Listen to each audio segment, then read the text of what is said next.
వామ్మో! ఏమెండలురా నాయన! ఈ ఎండలకు కూసంతసేపు బయటికి పోతే గొంతెండిపోతుంది. నిన్న ఆదివారం ఆఫీస్‌కు సెలవుందని మా తాతని చూద్దామని పల్లెకి పోయినా. ధూపయితుంది, ఎండకు నోరెండిపోతుంది. ఓ నీళ్ళ డబ్బా అన్న కొనుక్కుందామంటే డ్రైవర్ అన్న బస్సు ఆపుతలేడు. ఓకషేర కాదు, నాకు ఊళ్ళో పోయిందాక ఆగు. అదేంది బస్సులలో మంచినీళ్ళ డబ్బాలు ఇస్తుండే కదా అని అంటారా? అయ్యే ఉంటే నాకు గంత బాధ ఎందుకు? యుద్ధం చేయంగా గ్యాసు పెట్రోలే కాదుల్లో మంచినీళ్ళకు కూడా తిప్పలే వచ్చింది. కాకుంటే అందరికి కాదు, ఆర్టీసీ బస్సులలో ఎక్కి తిరిగేటోళ్ళకే. ఆర్టీసీ బ్రాండ్ జీవా పేరుతోని ఆర్టీసీ బస్సులలో ఎక్కిన వాళ్ళ కాడ టికెట్ మీద 10 రూపాయలు ఎక్కువ తీసుకొని మంచినీళ్ళ డబ్బాలు ఇవ్వాలని అప్పట్లో సజ్జనార్ సార్ ఉన్నప్పుడు కొత్త రూల్ పట్టుకొచ్చానుండే కదా. ఇప్పుడు అది 3 నెలల ముచ్చటే అయింది తెలంగాణలో ఆర్టీసీ బస్సులలో ఎక్కి తిరిగేటి పబ్లిక్ కు. అది కూడా యుద్ధం పుణ్యమే. అయినా యుద్ధానికి నీళ్ళకేం సంబంధం అంటారా? ఎందుకుండదు. ప్లాస్టిక్ డబ్బాలు ముడి సరుకులు వచ్చేది ఆడికే నాయే.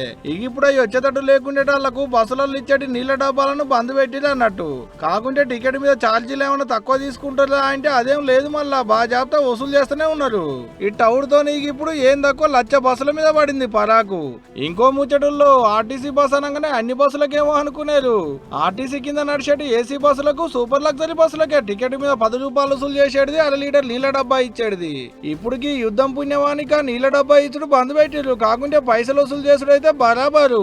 లెక్కకైతే 1/2 లీటర్ నీళ్ల డబ్బాకు కంపెనీలకేంచి ఆర్టీసీలకు పడేదైతే 4 రూపాయల 83 పైసలే.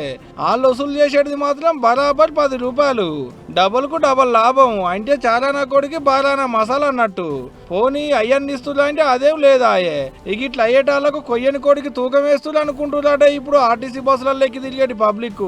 ఇంట్లో మేము అన్నది ఏం లేదు, పబ్లిక్ అనుకుంటున్నాం ముచ్చటే మీకు చెప్పినాం అంతే. అడంగా మమ్మల్ని అడుగుతూ సుమా.